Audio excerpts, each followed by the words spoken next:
तत्सत हरिओम तत्सत हरिओम तत्सत। मित्रों, आज हम आप लोगों को कुछ ईश्वर की कृपा से हमने षष्ठम भाव पर कुछ प्रकाश डाला था। कुंडली के ज्योतिषी विश्लेषण के अनुसार आज हम सप्तम भाव पर प्रकाश डालेंगे कि कुंडली का सप्तम भाव कैसे इसको मैनेज किया जाए। मित्रों, जो सप्तम भाव है वो आपका काम का भाव है।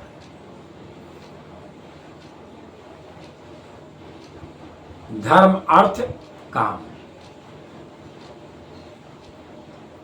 तो अर्थ जब तक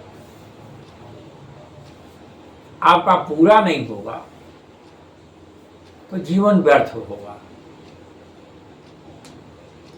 तो अर्थ के लिए हमने आपसे बताया था कि लग्न जो खुद है और पंचम जो विद्या और संतान का है, षष्ठम जो साधना और युद्ध का है, इसके बाद ही सप्तम आप प्राप्त कर पाओगे। जब यहाँ तक आपका मजबूत हो जाएगा तब आप सप्तम को प्राप्त कर सकते हैं, क्योंकि सप्तम भाव आपके लग्न से सीधे प्रकाशमान हो रहा है सतवें पर दृष्टि पर। तो इस नाते लग्न का विशेष महत्व हो गया इस पर। अगर इस पर लग्न की दृष्टि है, शुभ ग्रहों की दृष्टि है सप्तम भाव पर, तो मनुष्य की मनोकामना पूरी होती रहती है। पाप ग्रह की दृष्टि है तो मनुष्य को विशेष रूप से युद्ध करना पड़ता है। युद्ध करने के बाद तब उसको सप्तम भाव अच्छा होता है, क्योंकि काम में बहुत सारी चीजें हैं, काम का कोई अंत नहीं है। तो सप्तम भाव आपके पार्टनर का है,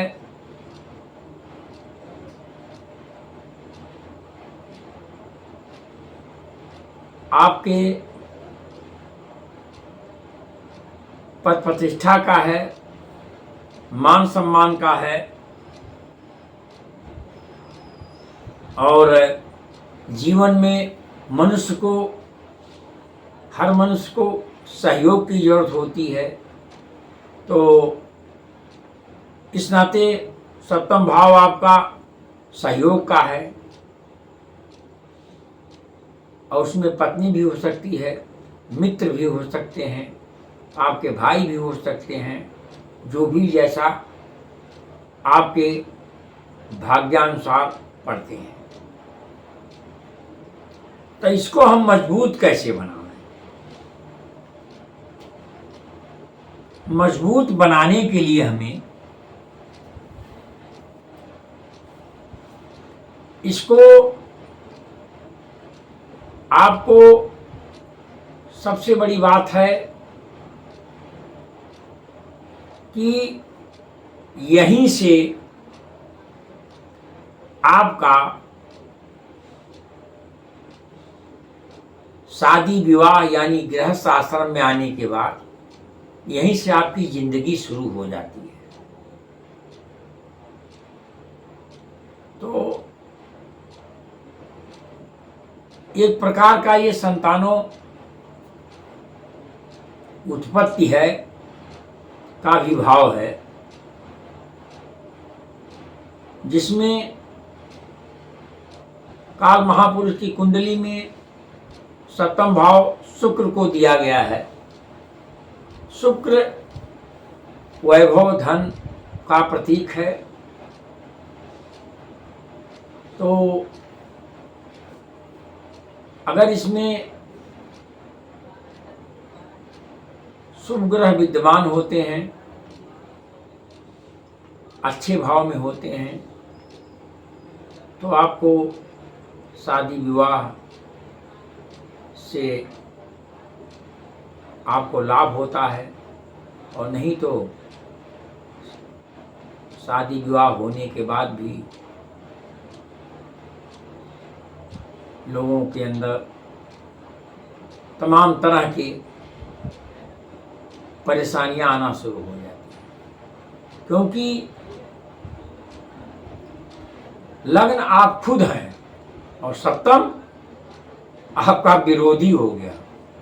तो दोनों में प्लस और माइनस, प्लस है और माइनस। तो प्लस माइनस को अगर बैलेंस करके आप चलेंगे तो भाई आपका जीवन चलता रहेगा। दोनों का बल समान पाकर उन्नत के पथ पर बढ़ता है, और उसमें कोई भी हल्की फुल्की छोटा मोटा विराम चलता रहता है। उसमें जीवन है, चलता रहेगा। तो मेरे भैया, सप्तम भाव आपका अष्टम से 12वां भाव है, जो आपका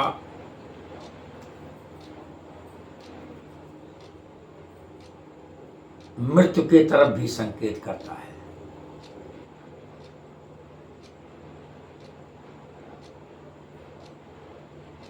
तो और सप्तम भाव से आपका द्वितीय भाव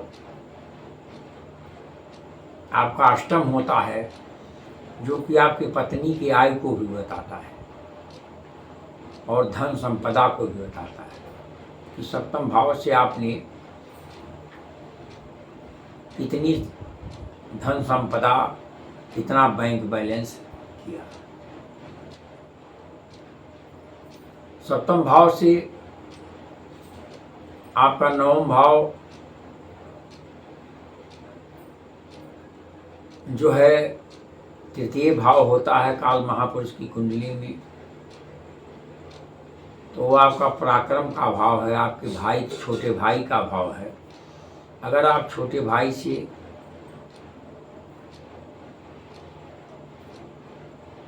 और बुद्धि से, अगर आपके पास छोटा भाई है, उससे प्रेम करके चलेंगे तो सप्तम भाव आपका अच्छा फल देना शुरू कर देगा।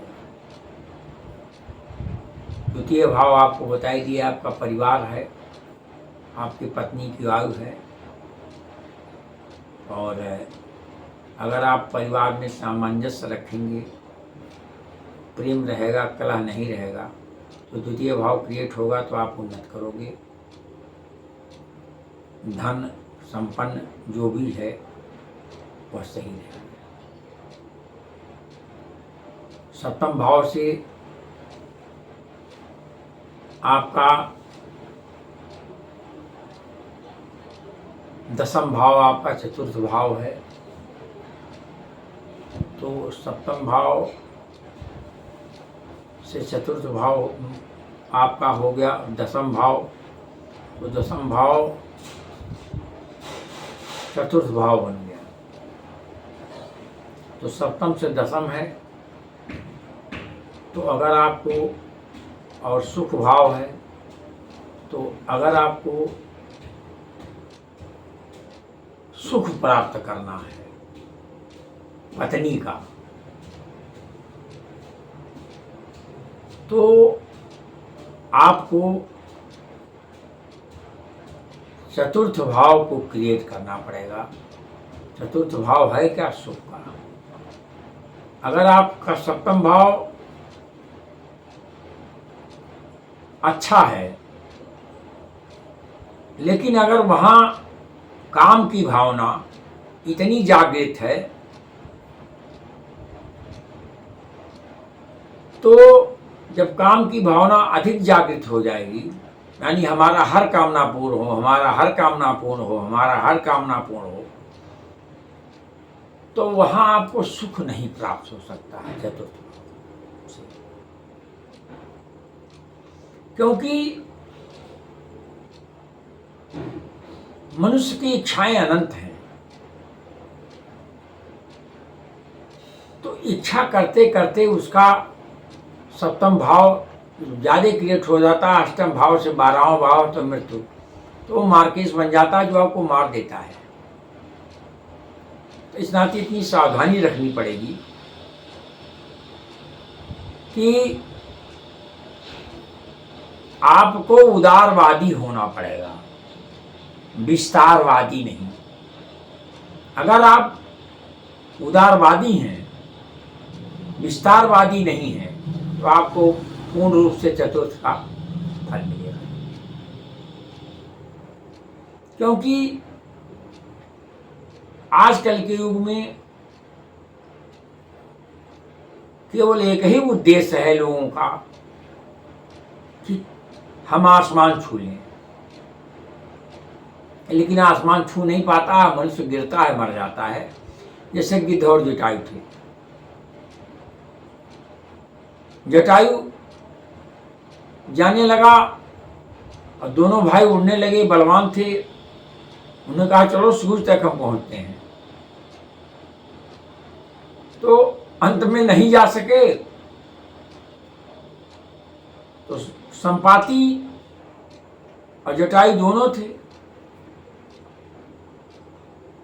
तो जटायु भक्त था भगवान का, वो नीचे चला आया, संपाति नहीं माना। संपाति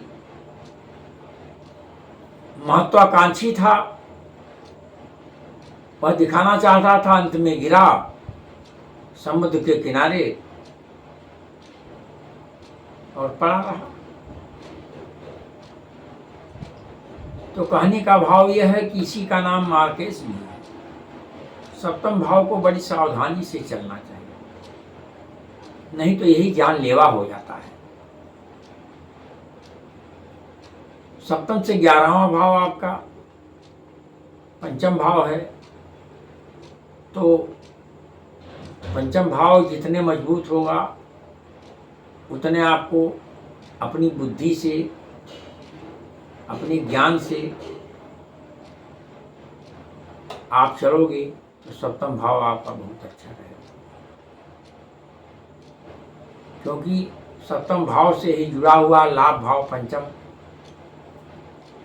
11वां, इसी से पुत्र पुत्री का जन्म होगा। तो इसके लिए आपको बड़ी सावधानी बरतनी पड़ेगी। अब यही बताए थे हमने कि लग्न से लेकर के खष्टन तक जब आपका बढ़िया क्रिएटिव रहेगा तो सप्तम भाव आपका चलेगा। लेकिन लग्न से आप सब खष्टन तक अगर आपने मेहनत नहीं किया कायदे से तो सप्तम भाव आपका वीक हो चला जाएगा। खाली इच्छाएं रहेंगी आपके अंदर, पाओगे कुछ नहीं, उसी में ध्यान होगा।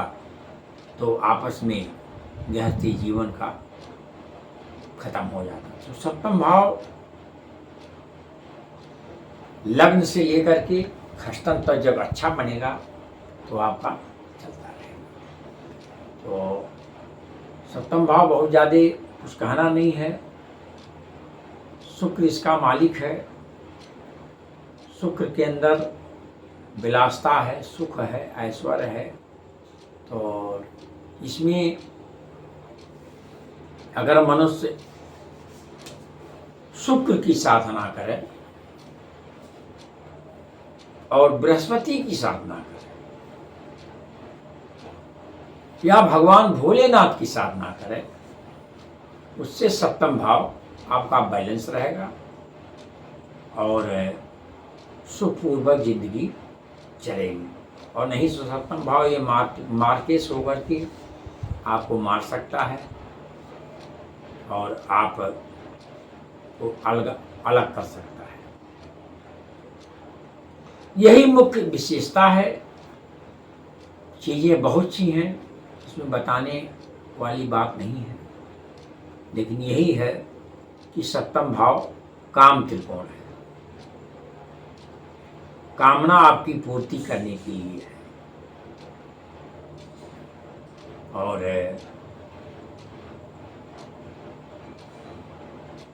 मनुष्य कामना पूर्ति करने के लिए बहुत यत्न करता है, लेकिन यह है कि अगर ना हो पावे, विधि का विवाद हो जाए, तो निराश मत होइए, चलते रहिए, काम करते रहिए। गोस्वामी जी ने लिख दिया कि बिन संतोष न काम न साही। अगर आपके अंदर संतोष प्रवृत्ति जाएगी तो कामना का आपका नाश होगा। अगर संतोष नहीं है आपके अंदर, यानी वर्तमान में अगर आप नहीं जी रहे हैं, जैसे वर्तमान में आपको जो कुछ मिल रहा है, अगर आप उसमें प्रसन्न हैं, 10 रुपया मिला तो आप प्रसन्न हैं। लेकिन अगर आप ये कहेंगे कि अरे यार 10 रुपया मिला, तो 10 रुपया मिला, इसका मतलब आप प्रसन्न नहीं हो। तो काल महापुरुष कहता है कि अरे यार, इसको जब हम दे रहे हैं तो इसके अंदर संतोष प्रवृत्ति नहीं है, तो यहाँ सप्तम भाव बिगड़ जाता है। तो वर्तमान में जो मिला उसको चलते रहिए और भविष्य और मेहनत करते रहिए, और धीरे धीरे आपकी तरक्की होती रहेगी। क्योंकि धीरे धीरे रे मना, धीरे से सब हो। और माली सींचे 100 भरा, अरुतु आहे फल। जब उसका समय आ जाएगा, जैसे माली सींचता है पौधे को, समय आता है तो फलता फूलता है, कोई फलता फूलता भी नहीं है। तो कहने का भाव यह है कि धीरे धीरे चलते रहिए, घबराने की जरूरत नहीं है, और आपकी मनोकामना पूर्ण हो जाएगी। संतोष रखना पड़ेगा, क्योंकि कामना पूर्ति के लिए तरह तरह के लोग यत्न करते हैं, लेकिन भाग्य से ज़्यादा और समय से पहले कुछ मिलने वाला नहीं। तो इस नाते धैर्य रख करके अपने कार्य को करते रहिए। जितना आपके अंश में है उतना आपको मिलेगा। अभी मैं एक छोटी सी कहानी के माध्यम से मैं सप्तम भाव को सुनाना चाहता हूँ कि वो जो मनुष्य था बहुत परेशानियों से चल रहा था, बड़ी उसके अंदर गरीबी थी और असंतोष था। एक साधु महात्मा आ गए, उन्होंने कहा कि बेटा क्यों इतना परेशान हो गए बाबा, हमको बड़ी परेशानी है, बड़ी दरिद्री है हमारे पास हम। तो उन्होंने कहा देखो, हम तुमको धन पाने की युक्ति बता देते हैं, एक पत्थर तुमको यही दे देते हैं और उस पत्थर पर 100 बार चोट मारना,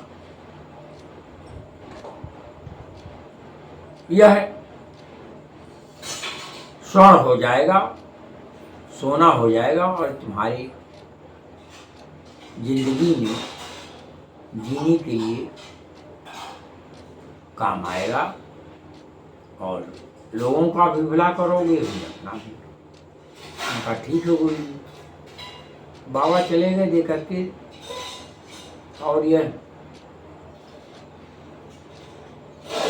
नहा धो करके पूजा करके बैठा। बाबा ने बताया था चोट मारना शुरू किया, 1 2 3 4 5 6 इस तरीके से चोट मारता हुआ चला गया। 50 पर पहुंचा, देखा बाबा बताए थे 50 पर अभी तक आज तक कुछ नहीं बना। फिर से थे 60-70 तक पहुंचा, तभी देखा कोई इसमें जो है परिवर्तन नहीं हो रहा है। 80 तक पहुंचा, 90 तक पहुंचा, फिर भी कोई परिवर्तन नहीं। यहां तक 99 तक पहुंच गया। 99 तक जब पहुंच गया, कुछ नहीं उसमें परिवर्तन हुआ। तो उसके अंदर कहा कि बाबा कौन सी चीज दे दिया, कहा था कि 100 बार मारोगे, 99 में तो कम से कम कुछ नहीं तो आधा तिहाई हो जाना चाहिए। और उसको वहीं उसको क्रोध आ गया, धर नहीं था। जब उसको क्रोध आ गया, क्रोध करके आंख बंद करके उसने 100वां चोट मारा और कहा कि जा, सोना नहीं हो रहा तो लोहा हो जा। 100 चोट पर लोहा। अब ये परेशान। बाबा बहुत दिनों के बाद आए, देखे इसकी गरीबी नहीं छूटी। तो बच्चा क्या हुआ, जो दिए थे उसको किया नहीं? कहा बाबा किए, और 99 तक किए। इसके बाद हम घबरा गए, गुस्सा आ गया। हमने कहा कि जा तू लोहे हो जा समय जब नहीं सोना। तो साधु बाबा ने कहा देखो बच्चा, उसका समय था कि 100वें नंबर पर उसे सोना होना है, और 100वें नंबर पर सोना नहीं हुआ। तो 100 नंबर तो तुमने कह दिया लोहा हो जा, तो हो गया। तो इसी प्रकार से हर चीज का समय होता है, समय से घबराना नहीं चाहिए। चलते रहिए, एक दिन आपकी मनोकामना पूर्ण हो जाएगी। इसी के साथ हमने इस अंतर कथा को इस नाते बताया कि आपके अंदर धैर्य और क्षमता रहेगी तो सप्तम भाव तब क्रिएट होगा धीरे धीरे करके, और नहीं तो आप ऐसे ही परेशान हो जाओगे, स्वर्ण के जगह पर लोहा प्राप्त कर लोगे। तो मेरे भाइयों, अब आप सप्तम भाव के बारे में आपने सुना, अब हम बहुत कुछ कहते हुए नहीं, सप्तम भाव का हमने विश्लेषण कर दिया। अब इसके बाद अगली कड़ी में हम आपको अगले एपिसोड में हम आपको बताएंगे कि क्या करना है। इसी के साथ हमारा चैनल सब्सक्राइब करें और लाइक करें और इसको सुनें। सुनने से आपको बहुत सारी चीज़ें ऊर्जा मिलेंगी।